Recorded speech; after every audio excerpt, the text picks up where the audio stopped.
What's going on, guys? It's Cimo. So today we're going to be posing the question, should you buy Legendary Collection Kaiba? There's so much hype circulating around this set, maybe more hype than we've seen, maybe rivaling Battles of Legend for one of the best sets ever printed, just because of the sheer contents and the quality of some of the cards that are in this set. But is there more to this set that meets the eye? And that's what we're going to be discussing today. We're going to be discussing the contents of the set, a little bit of controversy surrounding the set as well, and some advice as to how you should approach the set as a whole. But before we get into that, I want to give a huge shout out to my newest patrons as always, and there's a lot of them because of the weekend, so I'm going to go ahead and read them off. So big shout outs today to Kevin, Frank, Save the Yordles, Defaz, Vincent, Joshiro, Mitch, and Pedro. You guys are the reason that this channel is growing strong, and if you guys want to help support me in the channel through Patreon, then check out the Patreon link in the description below. But without further ado, let's go ahead and get right into it. So what is in Legendary Collection Kaiba? Well, if you guys remember the Legendary Collections of the past, Yugi and Joey, this set's a little bit different. If you guys remember, those sets had like over 300 cards in them, and the packs contained not only commons, but rares, supers, ultras, and secrets. But Legendary Collection Kaiba is almost like a trimmed version of that, a more well-refined version of those prior Legendary Collections. Each Legendary Collection comes with 5 promo cards as well as 3 packs, and within those packs are 4 secret rares and 6 ultra rares. Now that's what I love about this set, because I feel that it's only a 110 card set containing 49 secret rares and 61 ultra rares, and what I like about it is they kind of just trimmed the fat and pretty much just got rid of and disposed of the bulk that a lot of players didn't really care about in these Legendary Collections, and pretty much picked, you know, a solid list of about over 100 cards and just made them all ultra rare and secret rare. And I guess in the fashion of Kaiba, you know, being the pompous rich boy that he is, I guess that kind of makes sense. But I just like the whole idea of doing this as a whole, rather than reprinting a bunch of commons and rares that really have no purpose and are cards that a lot of people aren't necessarily chasing.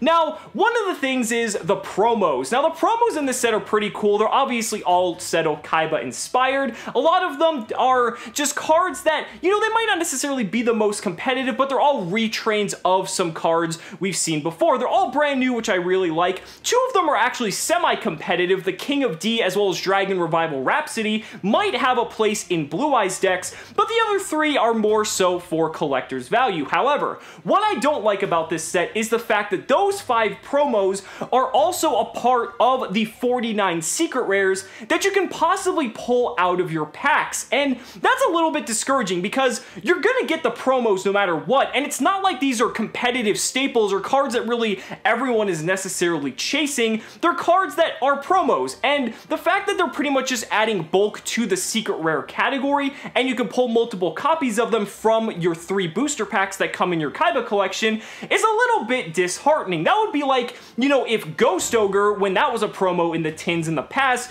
in those packs you could also pull a Ghost Ogre as well. That'd be a little bit nuts, and I think a lot of people would be more in favor of that, but I think because the promos aren't necessarily desired, it's something that is a little bit, you know, annoying from that perspective. However, the thing I really love about Legendary Collection Kaiba is the fact that when you look at the set list, and I'll have the set list down in the description below so you guys can take a look for yourself at all the contents, I feel like there's something for everybody in this set. And I've talked and preached about before on this channel, I feel like the most successful products are the ones that cater to everyone across the spectrum, whether you're a casual player, a competitive player, a collector. There's so many different types of Yu-Gi-Oh players, and if you can make a product that encompasses something for everyone, I feel that's going to be the most successful product, and Legendary Collection Kaiba does embody that quite well. From the competitive side, you've got some very valuable competitive staples, which we'll get into in a moment. On the casual side, you know, you've just got a ton of cards that just cater to that audience,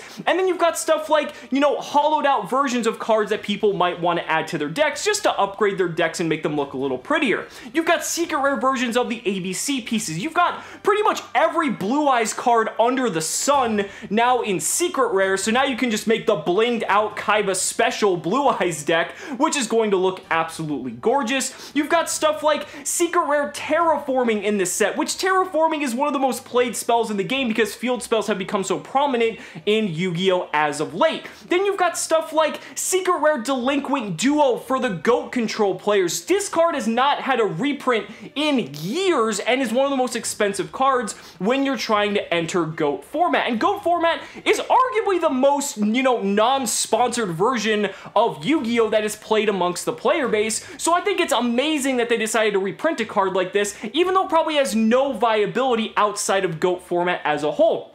Hell, they even put stuff like ultra rare Just Desserts for Chainburn players in this set. I think that's amazing. That's a card that hasn't had a reprint in so many years, but it's just another card that they could add in here, and I think that's really, really cool, and just really supplements the theory that there really is something for everyone in this set if you look hard enough. Now, I want to get into some hard numbers here and really give you guys an idea that if you purchase one of these Kaiba collections, what are you really getting into? Well, the MSRP on one of these Kaiba collections is $29.99 US. Now, because of the demand of this, some retailers are going to be having this for above MSRP because of the content of the set itself, but we're going to get into that a little bit later. So, if you're looking for a specific ultra rare from this set, some of the ultra rares, I think the most desirable ultra rares, including cards like Ghost Ogre and Snow Rabbit, Droll and Lockbird, as well as Ghost Reaper and Winter Cherries, if there's any particular ultra rare card that you're looking for, the chances of you getting it if you buy a single box of Kaiba's Legendary Collection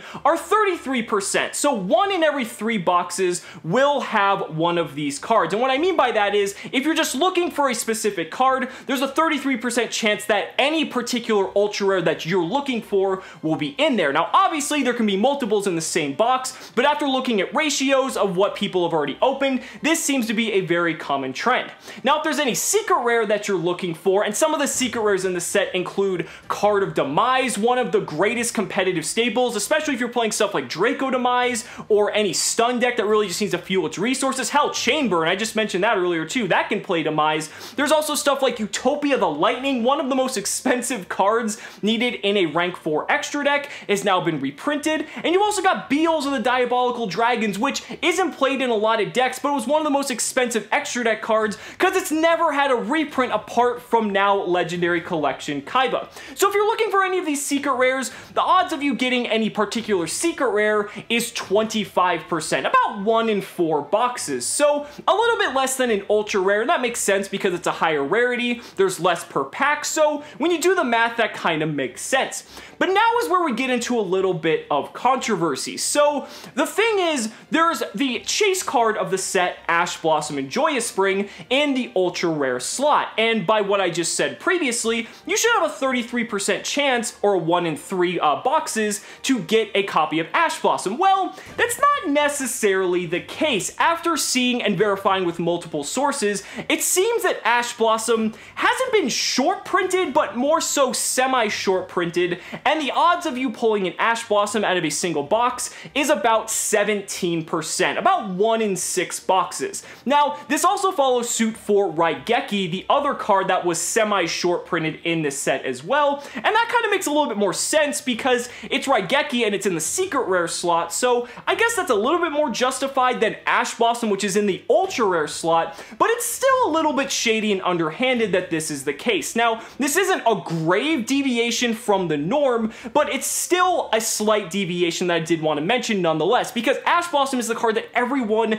is going to be chasing after, and I just want you guys to be aware that if you're purchasing this set, the ratio, even though it's an ultra rare, is not equal to getting a regular ultra rare. Ash Blossom has been semi-short printed in this set, and like I said, this has been verified through several different sources, so this isn't just a one-time occurrence. This has been over hundreds of boxes of this set, and this is a common trend. Now, Konami of Europe actually came out on Reddit saying that nothing has been short printed in this set, and while I'm very happy Konami was reaching out and was trying to, I guess, quell any rumors or, maybe just trying to do damage control, but they were reaching out and communicating, and I do appreciate that. But at the same time, I'm not exactly inclined to believe them because this isn't the first time this has happened. Let's take a look back at the Secret Forces. The Secret Forces was also an all-hollow set, and although Necros of Brionac and Necros of Valkyris weren't short prints, obviously they were and demanded outrageously exorbitant price tags because they were so short printed in the set,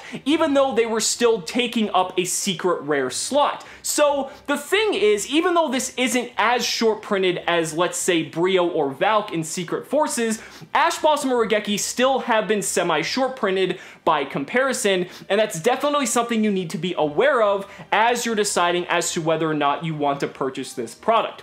Overall, what do I think about this set? I think the set is actually a home run in terms of just all the cards they decided to include in the set as a whole. Like I said before, I'm going to repeat myself, I really feel that there is something for everyone in this set in one form or another. However, I don't really like how they went about it, that it's kind of like, you know, short printing, and this isn't the first time that they've done this, so I shouldn't be too surprised, but we've seen the data, we've seen that this is likely, and just because this is the data doesn't mean it's going to happen to you. There is the possibility that you could pull multiple Ash Blossoms if you get multiple boxes of this set. That's just the standard average based off of the hundreds of boxes and the data that we've collected thus far. But it's just something that, you know, I'm always going to recommend to you guys that you should always buy singles, because if Ash Blossom ends up resting at about a $30 to $35 price tag, which is about the MSRP for this product as a whole, you could just spend the money and buy your Ash Blossoms rather than hoping that you're going to hit that 17% probability 3 times